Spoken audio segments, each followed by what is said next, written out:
प्यारे बच्चों, क्लास 11 की मैथमेटिक्स क्लास में आपका स्वागत है। परिचय आपको मैं पहले कई बार दे चुका हूँ, आवश्यकता नहीं है। और आज फिर हम बात करेंगे आपके मैथमेटिक्स के सिलेबस का जो पहला चैप्टर है, वेरी फर्स्ट चैप्टर नंबर 1 की। और छात्रों, ये आपका वीडियो 10 है और इससे ठीक पहले मैंने आपको एक्सरसाइज 1.5 कराई थी। आज हम बात करेंगे एक्सरसाइज 1.6 पर, लेकिन उससे पहले कुछ फैक्ट्स की बात करेंगे, कुछ तथ्यों की बात करेंगे। देखिए, मैंने उस दिन आपको डी मॉर्गन्स लॉ के बारे में बताया था। डी मॉर्गन्स लॉ में आपको ये बताया था मैंने कि अगर ए और बी कोई दो समुच्चय है तो ए यूनियन बी का पूरक समुच्चय है, माने पूरक ए यूनियन बी का पूरक होगा A intersection A dash intersection B dash, यानी दो पूरक समुच्चयों का इंटरसेक्शन। इसी प्रकार से ए इंटरसेक्शन बी का पूरक समुच्चय इक्वल टू होगा ए डैश यूनियन बी डैश। यहाँ पे इंटरसेक्शन हो जाता है तो यह यूनियन हो जाता है, यहाँ पे यूनियन होता है तो यहाँ पर इंटरसेक्शन हो जाता है। इसी प्रकार से दो लॉ और है इनके छात्रों, a minus B union C equal to a minus B, और ये इंटरसेक्शन बदल जाएगा a माइनस सी। इसी प्रकार से a minus B intersection c equal to a minus B union a minus C. ठीक है, अब हमने आपको पहले बताया था वेन डायग्राम के द्वारा कि यदि a और b परमेय समुच्चय है, मान लिया मैंने a और b कोई दो परमेय समुच्चय है, ठीक है, और यदि देखिए डायग्राम के अंतर्गत मैंने आपको बताया था ये सेट ए आपका, ये सेट बी है जो सर्किल के द्वारा रिप्रेजेंट करते हैं, ये यूनिवर्सल सेट है।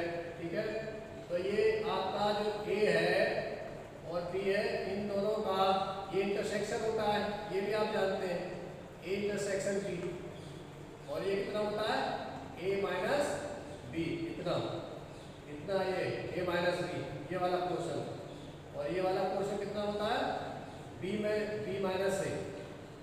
ठीक है, तो आप यहाँ पर देख रहे हैं कि a इंटरसेक्शन b, यदि फाई करते हैं हम, ये फाई है, a intersection b is equal to phi. तो इन दोनों का a और b का जो यूनियन होगा और उसमें जो एलिमेंट होंगे a union b is equal to हो जाएगा na प्लस nb के बराबर। इसको अभी हटा दीजिए इसको अभी, इसको हटा दिया हमने। तो इसमें जो a में जो एलिमेंट होंगे, b में जो एलिमेंट होंगे, उनके योगफल के बराबर हो जाएगा na यूनियन b। यदि a इंटरसेक्शन b आपका फाई है तो, ठीक है, इसका मतलब a यूनियन b के अवयव या तो a में है या b में है, परंतु दोनों में नहीं है। क्यों? क्योंकि a इंटरसेक्शन b की वैल्यू क्या है आपकी फाई है। ठीक है, अतः ये परिणाम हम आराम से लिख सकते हैं इस तरह का, ये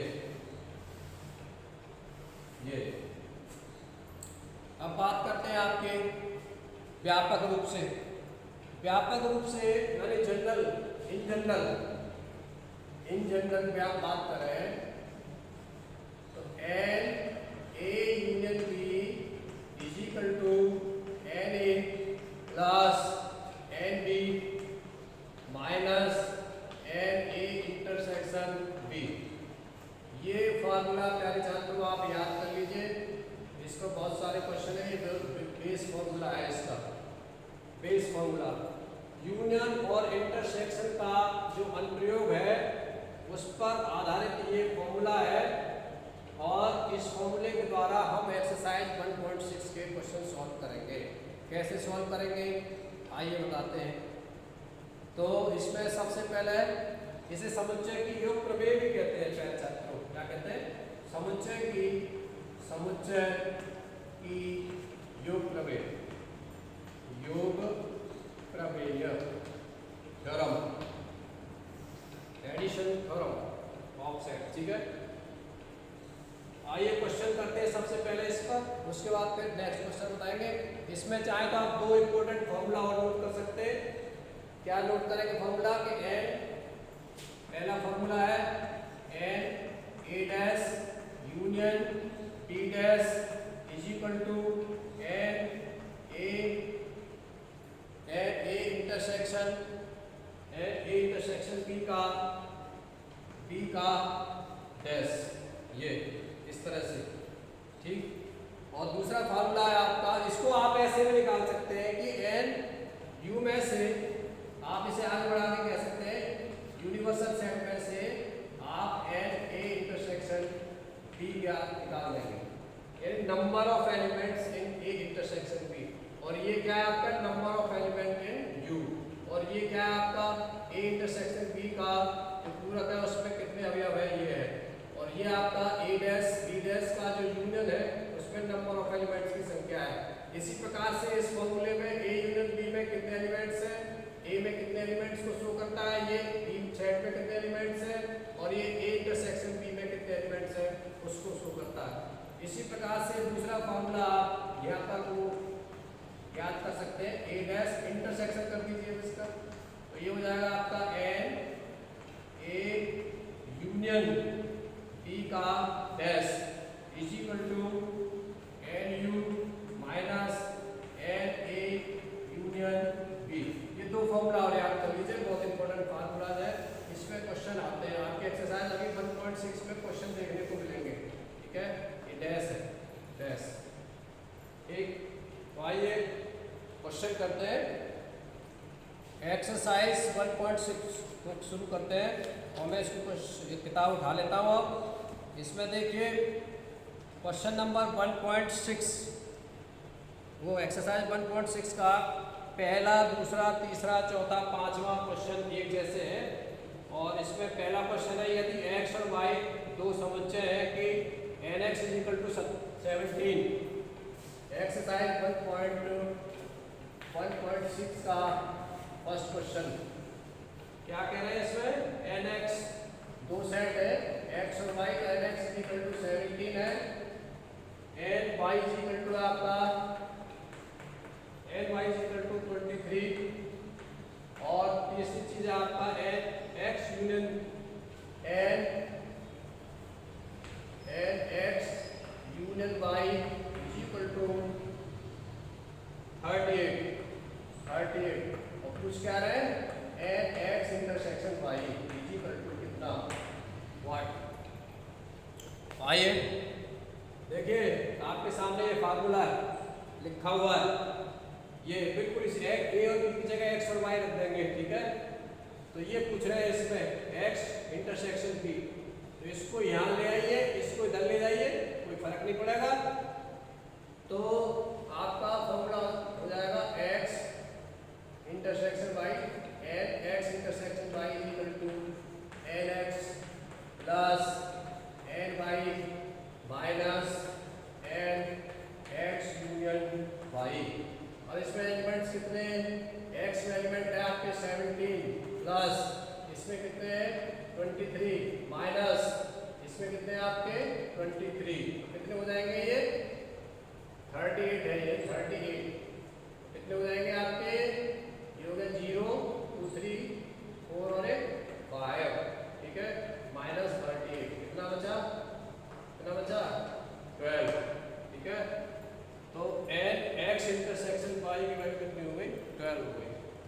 इसी प्रकार से चलिए पहले 5 क्वेश्चन एक जैसे हैं, तो उसमें एक क्वेश्चन और लेता हूं मैं, एक क्वेश्चन और ले लेता हूं।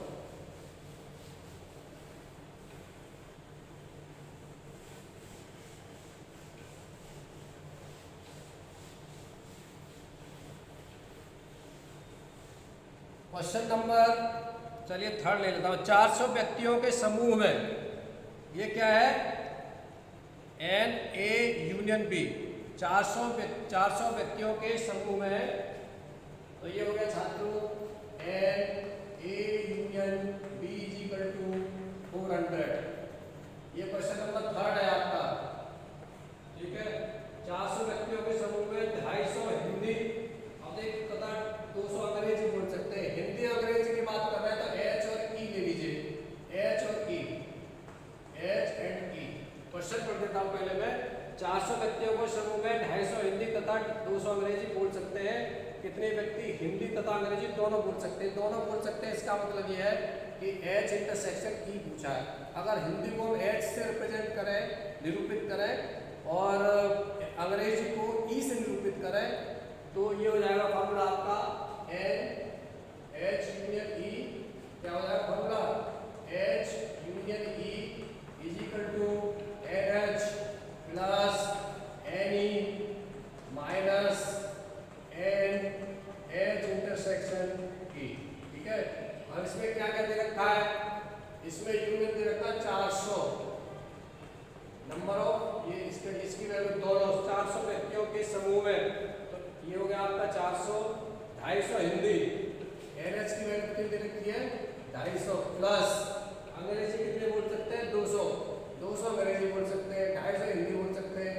तो कह रहे हैं कि ऐसे व्यक्तियों की संख्या ज्ञात कर लीजिए तो दोनों लैंग्वेज बोल सकते हैं, दोनों।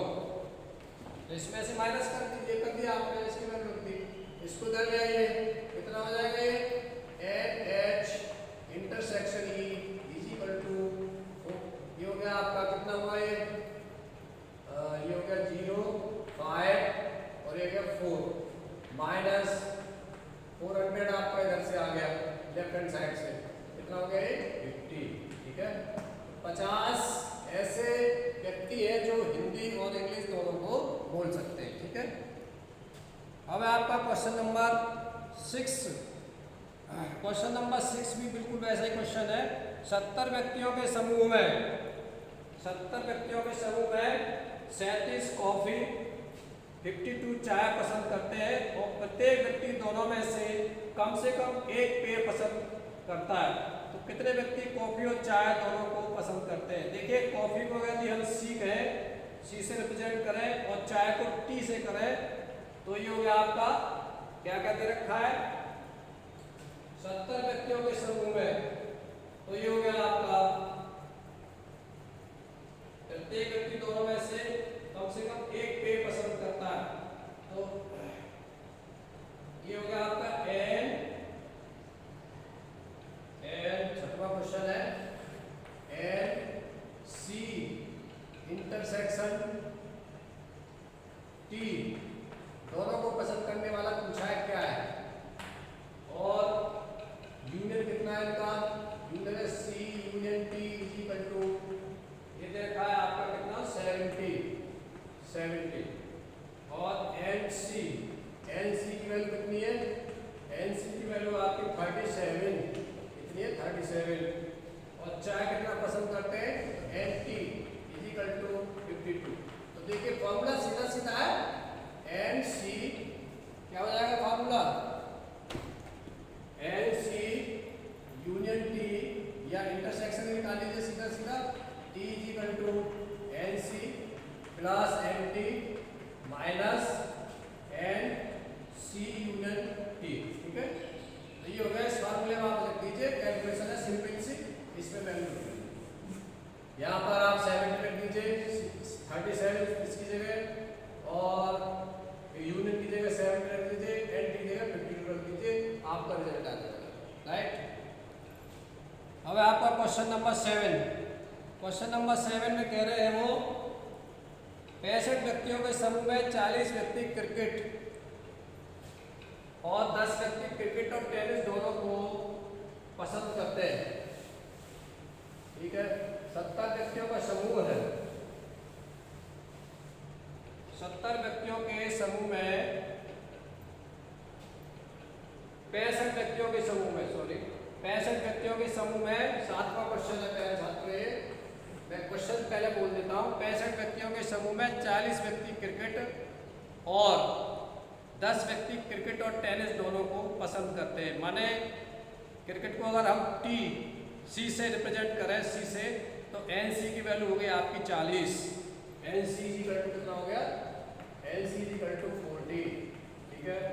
और 10 व्यक्ति क्रिकेट और टेनिस दोनों को पसंद करते हैं, क्रिकेट और टेनिस दोनों को पसंद करते हैं, यानी intersection T means tennis is equal to कितना दे रखा है? 10। ठीक है। तो कितने व्यक्ति केवल टेनिस को पसंद करते हैं और किंतु क्रिकेट को नहीं? ये पूछा है उन्होंने, और कितने व्यक्ति टेनिस को पसंद करते हैं। तो देखिए इसमें एक तो पूछा है इन्होंने कितने व्यक्ति केवल टेनिस को पसंद करते हैं, only tennis, only, NT is equal to C union T में से क्या माइनस कर देंगे, जो क्रिकेट को पसंद करते हैं, यानी उस ग्रुप में से, पूरे ग्रुप में से जो क्रिकेट और टेनिस वाला जो ग्रुप है उसमें से उसको निकाल देंगे जो इसको पसंद करते हैं, क्रिकेट को। तो ये कितना है आपका C यूनियन T, 65 व्यक्तियों का समूह है, इसकी वैल्यू आपकी 65 माइनस NC की वैल्यू कितनी है 40, तो ये हो गया आपका 35। ठीक है, आगे पूछ रहे हैं, ये हो गया केवल टेनिस को पसंद करते हैं किंतु क्रिकेट को नहीं, तो ओनली टेनिस को पसंद करने वाले व्यक्तियों की संख्या होगी 35। और आगे पूछा है कितने व्यक्ति टेनिस को पसंद करते हैं, तो ये हो गया आपका NT is equal to NC unit T plus NC intersection T minus इसमें से कितना निकाल देंगे NC, तो ये कितना है आपका 65। C इंटरसेक्शन T की वैल्यू कितनी है आपके पास में 10 है, और NC की वैल्यू कितनी है 40। ठीक है, कितने व्यक्ति, लास्ट में पूछा है इन्होंने कितने व्यक्ति टेनिस को पसंद करते हैं, तो ये NT इज इक्वल टू हो गया आपका N, जो पूरा समूह है, जो NC यूनियन T, इसमें से नंबर ऑफ वो कैंडिडेट्स जो समूह वाले हैं फिर उसमें जोड़ दीजिए जो दोनों को खेलना पसंद करते हैं, और इन दोनों में से माइनस कर दीजिए उसे जो केवल क्रिकेट को पसंद करते हैं। तो इसमें क्या निकल आएगा आपका, केवल टेनिस को पसंद करने वाले खिलाड़ियों की संख्या निकल आएगी। तो इसकी वैल्यू आपकी दे रखी है 65 यहाँ पर, NC union T is equal to 65। ठीक है, तो ये हो गया आपका कितना हो गया, ये 75 माइनस 40, तो कितना हुआ ये हुआ आपका 535। ये बच्चों 25 आएगा यहाँ पर, 35 ने 25, 65 में से 40 गए तो 25 बचा। ये क्वेश्चन नंबर 7 था। ठीक है, क्वेश्चन नंबर 7 इस प्रकार से आप इसे कर सकते हैं। क्वेश्चन नंबर 8वां है, 8वां क्वेश्चन और देख लीजिए। एक कमेटी में 50 व्यक्ति फ्रेंच, 50 व्यक्ति, क्वेश्चन पढ़ देता हूं मैं पहले। एक कमेटी में 50 व्यक्ति फ्रेंच, 20 व्यक्ति स्पेनिश और 10 व्यक्ति स्पेनिश और फ्रेंच दोनों ही भाषाओं को बोल सकते हैं। कितने व्यक्ति इन दोनों ही भाषाओं में से कम एक भाषा बोल सकते हैं। देखिए जब बात आए कम से कम एक भाषा, कम से कम का मतलब ये है कि यूनियन ज्ञात करा रहे हैं। ठीक है, अब यहाँ पर फ्रेंच को अगर हम F कहें और स्पेनिश को रिप्रेजेंट करें S से, तो क्या हो जाएगा, NF की वैल्यू हो गई 50, NF की वैल्यू होगी, 8 का क्वेश्चन है लास्ट वाला, NF इज इक्वल टू 50 और NS इज इक्वल टू हो गया आपका, NS इज इक्वल टू 20 और स्पेनिश और फ्रेंच दोनों को बोलने वाले यानी F intersection S is equal to ये आपका 10। ठीक है, कितने व्यक्ति इन दोनों ही भाषाओं में से कम एक भाषा बोल सकते हैं, तो यूनियन ज्ञात करा रहे हैं। तो बड़ा सिंपल है, NF union S is equal to NF plus NS minus NF intersection S। अब देखिए कितने कितने इसमें, इसकी वैल्यू कितनी दे रखी है 50 प्लस इसकी वैल्यू 20, इसकी वैल्यू कितनी है 10, तो कितनी हो गई है 70 में से 10 गए तो कितने बचे 60। तो ये वो संख्या है जो पूछ रहे हैं कि कम से कम दोनों में ही भाषाओं में से कम एक भाषा बोल सकते हैं। तो यूनियन का मतलब ये होता है कम से कम एक भाषा।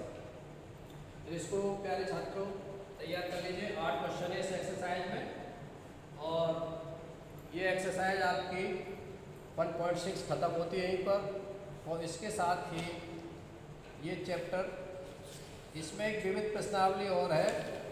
विविध प्रश्नावली में 1-2 क्वेश्चन और है इस पर। क्वेश्चन नंबर 13वां मैं आपको बता देता हूँ। 13वां क्वेश्चन नंबर 13 देखिए, विविध प्रश्नावली का क्वेश्चन नंबर 13। विविध प्रश्नावली का क्वेश्चन नंबर 13 बड़ा अच्छा क्वेश्चन है। और इसमें क्वेश्चन है आपका, क्वेश्चन क्या है? किसी विद्यालय के 600 विद्यार्थियों के सर्वेक्षण से ज्ञात हुआ कि 150 विद्यार्थी चाय को टी मान लेते हैं, टी से रिप्रेजेंट करते हैं। 225 विद्यार्थी कॉफ़ी और 100 विद्यार्थी चाय और कॉफ़ी दोनों पीते हैं, अर्थात इंटरसेक्शन है ये चाय एंड कॉफ़ी 100 है। ज्ञात कीजिए कि कितने विद्यार्थी न तो चाय पीते हैं और न कॉफ़ी पीते हैं। तो देखिए, इसमें चाय पीने वालों की संख्या कितनी है? 150 NT। ये विविध प्रश्नावली का क्वेश्चन नंबर 13 है।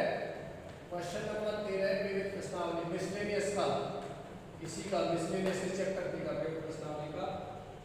एंड 600 विद्यार्थियों का सर्वेक्षण हुआ है, इसका मतलब NU की वैल्यू 600 है।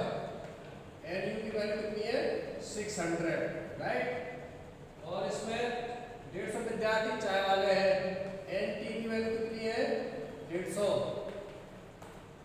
और 200 कॉफी वाले हैं, NC कॉफी को मैंने C लिख दिया, NC हो गया 225, ठीक है।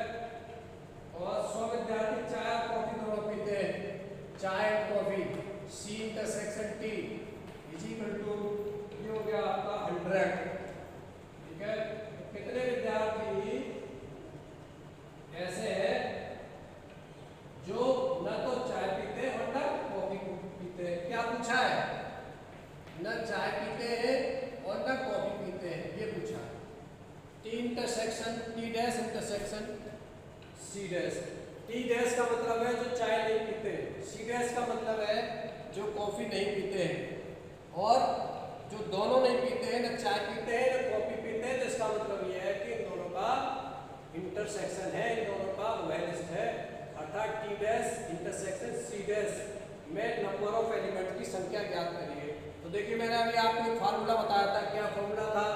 इस तरह का A dash intersection B dash equal to N, क्या बताया था?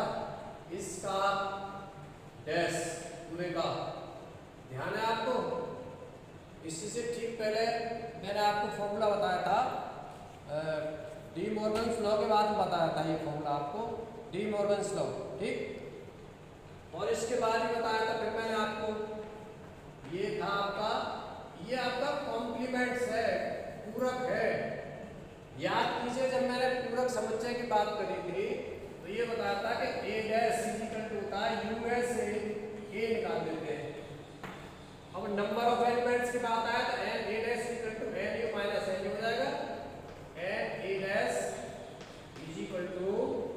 NU माइनस NA, ठीक। अब यहाँ पर A की जगह क्या है? A की जगह है आपका T और union C, T dash union C dash, ठीक है। और ये इसका डैश हो गया, देखिए ये बन गया आपका यहाँ पर, यहाँ से कंपेयर कीजिए, इसकी जगह T यूनियन C है, A की जगह ये, और इसका डैश लग गया तो कितना हो जाएगा इसकी वैल्यू? इसकी वैल्यू हो जाएगी NU minus NT union C, ठीक है। और T यूनियन C हमें, हमारे पास ये तो 600 है, 600 विद्यार्थी का सर्वेक्षण हुआ है, इसकी वैल्यू हमें पता नहीं है, T यूनियन C की हमें पता नहीं है, T यूनियन C की वैल्यू पता नहीं है, तो यहाँ से निकाल दीजिए। इसका फॉर्मूला है, क्या फॉर्मूला होता है? NT plus NC minus NT intersection C, ये तो होता है। तो इसको लिख दीजिए, 600 माइनस NT की वैल्यू कितनी है? 150, NC की वैल्यू कितनी है? 225 माइनस NT इंटरसेक्शन C की वैल्यू कितनी है? 100 है। कितना हो गया ये आपका, ये हो गया आपका 600 माइनस, और देखिए 150 में से 100 में 50 बचे, और 50 इसमें ऐड हो जाएंगे तो कितना होगा, 275 हो गया। ठीक है, 600 में से 275 गए तो कितने बचे, 5, और ये आपका ये बचा यहाँ पे 9, 9 में से 7 गए 2, 5, 5 में से 2 गए 325, 325 आपका आंसर आ गया। ठीक है, तो ये था प्यारे विद्यार्थियों क्वेश्चन नंबर 13 आपका, और एक्सरसाइज था आपका, कौन सी एक्सरसाइज थी, विविध प्रश्नावली का। तो इतने क्वेश्चन आप कर लीजिए। इसी प्रकार से 14वां क्वेश्चन है, देखिए 14वें क्वेश्चन पूछ रहे विद्यार्थियों के एक समूह में 100 विद्यार्थी हिंदी, 50 विद्यार्थी अंग्रेजी तथा 25 विद्यार्थी दोनों भाषाओं को जानते हैं। तो हिंदी को अगर एच कहें तो NH की वैल्यू कितनी दे रखी है इसमें, NH की वैल्यू 1 मिनट में हिंट लिख देता हूँ, आप कर लीजिएगा, बहुत आसान क्वेश्चन है। ये आपका क्वेश्चन नंबर 14 है, वो क्या है, 100 विद्यार्थी, एक विद्यार्थी के समूह में 100 विद्यार्थी हिंदी जानते हैं, NH = 100 दे रखा है, 50 विद्यार्थी अंग्रेजी जानते हैं, NE की वैल्यू 50 दे रखी है, और 25 विद्यार्थी दोनों भाषाओं को जानते हैं। तो ये होगा NH इंटरसेक्शन E = ये भी आपका कितना है 25, ये 25 है। ठीक है, तो क्या पूछ रहे हैं, विद्यार्थियों में से प्रत्येक या तो हिंदी या अंग्रेजी जानता है। ठीक है, समूह में कुल कितने विद्यार्थी हैं, तो NH यूनियन E की वैल्यू पूछी है, बहुत सिंपल है। क्या पूछा है, NH यूनियन E, इसकी वैल्यू पूछी है। तो ये डायरेक्ट फॉर्मूले पर आधारित है आपका, एक फॉर्मूला लग जाएगा, ये जो लगाया आपने इस तरह का, ये फॉर्मूला लगेगा। ठीक है, तो ये था प्यारे बच्चों इंटरसेक्शन और यूनियन का अनुप्रयोग, application of union and intersection. इसको आप करिए और इसका प्रैक्टिस कर लीजिए। आज ये चैप्टर यहीं पर समाप्त होता है, और कल से शुरू करेंगे इसके बाद जो नेक्स्ट चैप्टर है, और उसका नाम है संबंध एवं फलन। इस बार आपके सिलेबस में नहीं है, त्रिकोणमितीय फलन आप नया चैप्टर शुरू होगा, तब तक आप इसे रिवाइज कीजिए। Thank you.